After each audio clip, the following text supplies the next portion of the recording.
आप सबको जय यीशु। आज हम सबके लिए बहुत बड़ा महत्वपूर्ण दिन है। आज पूरी कलीसिया बड़े हर्ष एवं उल्लास के साथ खजूर रविवार मना रहे हैं। सबसे पहले आज के इस शुभ दिन का ढेर सारी शुभकामनाएं आप सबको बहुत प्यार से डिवाइन मार्गरीता रिट्रीट सेंटर आसान से मैं अदा करता हूँ।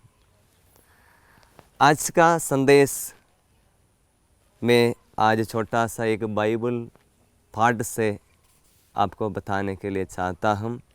उससे पहले हम इस वचन को सुनेंगे। संत मत्ती अध्याय 21 वचन 1 से लेकर। यरूशलेम में ईसा का प्रवेश।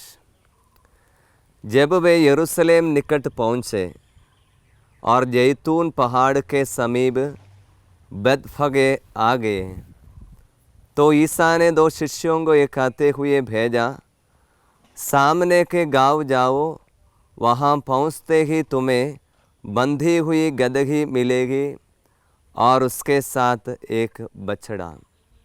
उन्हें खोलकर मेरे पास ले आओ। यदि कोई कुछ बोले तो ये कह देना, प्रभु को इनकी ज़रूरत है, वह इन्हें शीघ्र ही वापस भेज देंगे। यह इसलिए हुआ कि नबी का ये कथन पूरा हो जाए। सिय्योन की पुत्री से कहो, देख तेरे राजा तेरे पास आते हैं, वह विनम्र है, वह गधे पर, बछड़े पर, लेद्दू जानवर के बच्चे पर सवार है। शिष्य चल पड़े। ईसा ने जैसा आदेश दिया उन्होंने वैसा ही किया। गदही और बछड़े ले आकर उन्होंने उन पर अपने कपड़े बिछा दिए और ईसा सवार हो गए। भीड़ में से बहुत से लोगों ने अपने कपड़े रास्ते में बिछा दिए। कुछ लोगों ने पेड़ की डालियां काटकर रास्ते में फैला दी। ईसा के आगे आगे जाते हुए और पीछे पीछे आते हुए लोग एक नारा लगा रहे थे, दाऊद के पुत्र को होसाना, धन्य है वह जो प्रभु के नाम पर आते हैं, सर्वोच्च स्वर्ग में होसाना। जब ईसा यरूशलेम आए तो सारे शहर में हलचल मच गई। लोग पूछते थे, यह कौन है? और जनता उत्तर देती थी, यह गलीलिया के नासरत के नबी ईसा हैं। क्रिस्त में मेरे प्रिय माता पिताएं, भाई और बहनों, प्यारे बच्चों, आज हम सभी लोग खजूर रविवार मना रहे हैं। बहुत बड़ी खुशी है हम सब लोगों के मन में, विशेषकर जब हम लोग गिरजाघर गए, जब हमारे हाथों में खजूर की पत्तियां हमें मिला, बहुत बड़े उल्लास के साथ हम भी प्रभु के लिए होसाना गाए। आज का दिन हमें बहुत सारी बातों को याद दिलाती है। आज की सबसे बड़ी विशेषता यही है, आज हम पवित्र सप्ताह में प्रवेश कर रहा है, होली वीक। आज के इस सप्ताह को इंग्लिश में ऐसे भी कहता है ग्रेट वीक, सबसे महान सप्ताह। क्यों इस सप्ताह को महान सप्ताह कहलाया जाता है? क्योंकि इस सप्ताह में प्रभु ईश्वर ने सबसे बड़े बड़े कार्य किया है। प्रभु ईश्वर ने और हमारे प्रभु यीशु मसीह ने पूरे मानव जाति के लिए जो बड़े एवं महान कार्य किए हैं, उसके बारे में मनन करने का और उसके बारे में मनन करते हुए अपने जीवन में ईसा ने क्या किया है उसका लाभ उठाने का एक सुंदर अवसर है। इस सप्ताह में हम सबसे पहले देखते हैं, बाइबल का एक वचन मुझे बहुत पसंद आया है। वो वचन यही है, संत योहन अध्याय 6 वचन 38। प्रभु यीशु ने कहा, अपने जीवन के मकसद के बारे में यीशु ने कहा, मैं अपनी इच्छा नहीं बल्कि जिसने मुझे भेजा उसकी इच्छा पूरी करने के लिए स्वर्ग से आया हूँ। ये वचन मुझे बहुत पसंद है, क्योंकि प्रभु यीशु अपने जीवन के लक्ष्य के बारे में बताता है, मैं इस दुनिया में अपनी इच्छा पूरी करने के लिए नहीं आया हूँ, लेकिन जिसने मुझे भेजा उसकी इच्छा पूरी करने के लिए स्वर्ग से उतरा हूँ। प्रभु यीशु के जीवन में कुछ भी बाई चांस नहीं होता है। Nothing happens in Jesus accidental. सब कुछ के बारे में ईश्वर की एक योजना है। इसलिए यीशु ने कहा, मैं अपनी इच्छा पूरी करने के लिए इस संसार में नहीं आया। तो इस सप्ताह में, उनके इस पृथ्वी पर की आखिरी सप्ताह, वो हमारे लिए, मेरे लिए बहुत बड़ा एक सप्ताह है। तो यीशु ने 3 बार अपने जीवन में कहा था। हम संत मत्ती अध्याय 16, अध्याय 17, अध्याय 20 में हम पढ़ते हैं। 3 बार यीशु ने अपने दुख भोग एवं मृत्यु के बारे में भविष्यवाणी की। यीशु ने 3 बार ऐसे कहा, मुझे यरूशलेम जाना होगा, नेताओं महायाजकों से टुकराया जाएगा, मार डाला जाएगा और तीसरे दिन जी उठना होगा। 3 बार यीशु अपने जीवन के बारे में भविष्यवाणी की, और भविष्यवाणी की पहला बात यही है, मुझे यरूशलेम जाना होगा। आज प्रभु यीशु का यरूशलेम के पवित्र नगरी में एक राजकीय प्रवेश है। उस प्रवेश के बारे में आज हम मनन करते हैं। जब यीशु, जैसे हमने शुरुआत में पढ़ा, संत मत्ती अध्याय 21 में प्रभु यीशु बहुत बड़े उत्साह के साथ, बहुत बड़े आग्रह के साथ यरूशलेम में प्रवेश करते हैं। यीशु यरूशलेम में प्रवेश करते समय में यीशु ने बताया कैसे प्रवेश करना है। पूरे यीशु के बारे में, इसके बारे में पूरा जानकारी है। यीशु ने कहा, सामने के गांव में जाना, वहाँ पहुँचते ही तुम्हें बंधी हुई गदही मिलेगी और उसके साथ एक बछड़ा। उन्हें खोलकर मेरे पास ले आओ। यदि कोई कुछ बोले तो ये कह देना, प्रभु को इनकी ज़रूरत है, वह शीघ्र ही वापस भेज देंगे। यीशु ने शिष्य लोगों को बताया, इस बछड़े को लेकर आया, और यीशु ने क्या किया, उस बछड़े पर सवार होने लगा। गदही और बछड़े ले आकर उन्होंने उन पर अपने कपड़े बिछा दिए और ईसा सवार हो गए। यीशु गदही पर बढ़ते हुए सवार होते समय में कैसे लोगों ने यीशु के स्वागत किया। भीड़ में से बहुत सारे लोगों ने अपने कपड़े रास्ते पर बिछा दिए। कुछ लोगों ने पेड़ की डालियां काटकर रास्ते में फैला दी। आज हम लोगों के हाथ में खजूर की पत्तियां मिला, हम लोग भी प्रभु यीशु के लिए होसाना गाया। दाऊद के पुत्र को होसाना, धन्य है वह प्रभु के नाम पर आते हैं। खजूर की पत्तियां पुराने विधान के अनुसार एक विजय का नमूना है। विजय जब लड़ाई में, युद्ध में लोग जीतते समय में अपने हाथ में खजूर की पत्तियां उठाते हुए अपने विजय को दिखाते थे।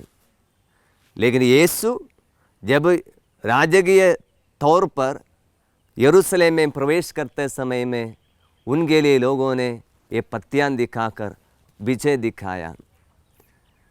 जब मैं इस वचन के बारे में मनन कर रहा था, मैंने देखा, पवित्र आत्मा ने मुझे एक बात समझाया। हर जगह पर लोग विजय को कैसे मनाते हैं, विशेषकर राजा लोग, नेता लोग जब युद्ध जीतते समय में कैसे विजय को प्रकट करते हैं, ऐसे हाथ दिखाते हुए विजय मुद्रा को दिखाते हैं।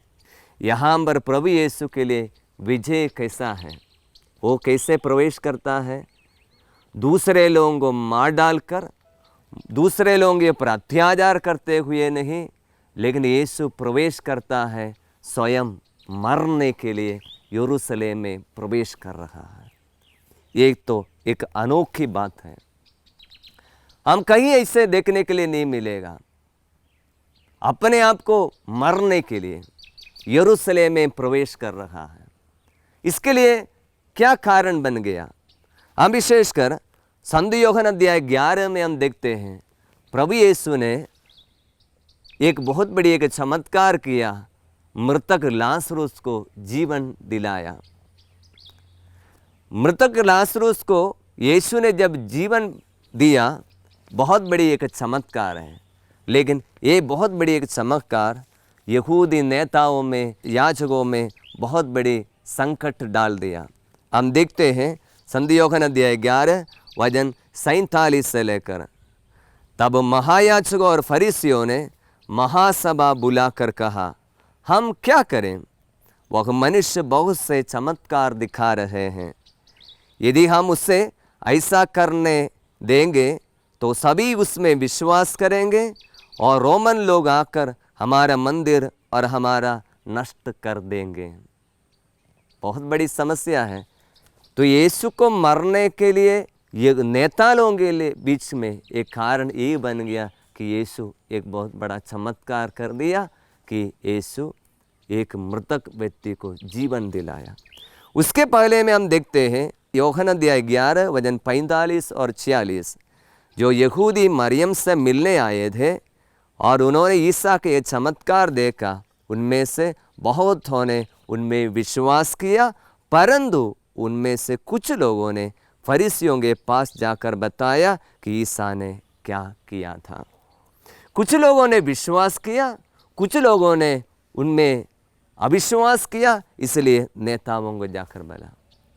प्रियजनों, हम लोगों के जीवन में भी कुछ बड़े चमत्कार, कुछ नए कार्य हमारे समाज में होते समय में दो प्रकार की प्रतिक्रियाएं होते हैं, एक विश्वास की और एक अविश्वास की। कुछ नेता लोग अच्छे कार्य करते समय में, जैसे हमारा महात्मा गांधी ने देश के लिए स्वतंत्रता के लिए कार्य किया है, लोग भारत की काफ़ी लोगों के अंदर में एक बहुत ही उत्साह था कि वो हमारे अच्छे नेता हैं। लेकिन दूसरे तरफ पर हमने देखा उनको मार डालने के लिए लोगों ने कोशिश किया है, योजना बनाया है। इसी प्रकार ये नेता लोग बहुत परिभ्रम हो गया, बहुत विचलित हो गया, इसलिए प्लान बना रहा है। यदि हम उसे ऐसा करने रहने देंगे तो सभी उसमें विश्वास करेंगे, रोमन लोग आकर हमारा मंदिर और हमारा राष्ट्र नष्ट कर देंगे। उस समय उनमें से एक ने, जिसका नाम कैफस था और जो उस वर्ष के प्रधान याजक था, उनसे कहा, आप लोगों की बुद्धि कहाँ है? आप यह नहीं समझते हैं कि हमारा कल्याण इसमें है कि जनता के लिए एक ही मनुष्य मरे और समस्त राष्ट्र का सर्वनाश ना हो। राष्ट्र के लिए जीवन देने के लिए अच्छा यही होता एक मनुष्य मर जाए। प्रियजनों, आज यीशु यरूशलेम में प्रवेश करता है। क्यों? एक मनुष्य को जीवन दिया और जीवन देने के कारण यीशु अपना जीवन को उठाने के लिए कारण बन जाता है।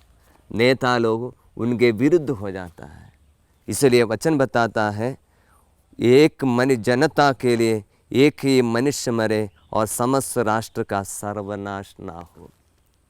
यीशु क्यों यरूशलेम में प्रवेश किया? लोगों ने सोचा, होसाना बोला। होसाना शब्द का अर्थ है सेव अस लॉर्ड, प्रभु हमको बचाना। क्योंकि इस्राएली लोग ये चाहता है कि रोमन शासक लोग, रोमन राज्य इस्राएली के ऊपर अत्याचार कर रहा है, उनके गुलाम में है, इसलिए यीशु हमको बचाएगा। इसी आग्रह से वो लोग होसाना होसाना प्रभु को बुला रहा है, प्रभु के लिए बोल रहा है। लेकिन यीशु एक पॉलिटिकल पावर से उनको बचाने के लिए उनको मुक्ति देने के लिए नहीं आया, यीशु आया था पूरे मानव जाति के पापों से मुक्ति देने के लिए। ये नेता लोग भी नहीं समझा, या जो लोग यीशु के लिए होशाना गाए वो लोग भी नहीं समझा। यीशु जानता था, जैसे कैफस ने कहा था, अच्छा यही है, हमारा कल्याण इसमें है, जनता के लिए एक मनुष्य मरे और समस्त राष्ट्र का सर्वनाश ना हो। प्रियजनों, जब यीशु यरूशलेम में प्रवेश किया है, क्यों आया है? ईश्वर की इच्छा के अनुसार आया। यीशु ने बोला, मुझे यरूशलेम जाना होगा। क्यों? मरने के लिए जाना होगा। मुझे यरूशलेम जाना होगा, नेताओं से टुकराए जाना होगा, मार डाला जाना होगा और तीसरे दिन जी उठना होगा। आज के इस सुंदर दिन में हमें लेने के संदेश क्या है? हर एक मनुष्य के जीवन में अधिकार है। यीशु भी के पास भी पूरा अधिकार था, स्वर्ग के भी अधिकार, इस पृथ्वी के भी अधिकार, क्योंकि वो स्वयं ईश्वर था और वह स्वयं राजा भी थे। सभी राजा लोग अपने पावर दिखाता है, घोड़े पर सवार होकर अपना अधिकार दिखाते हैं। यहाँ पर यीशु, जबकि उनके पास अधिकार था, विनम्र बनकर ये गदही के ऊपर सवार होता है। हम सभी लोगों में अधिकार है। पारिवारिक जीवन बिताने वाले को अधिकार है, अपने माता पिता को, पति को पत्नी के ऊपर अधिकार है।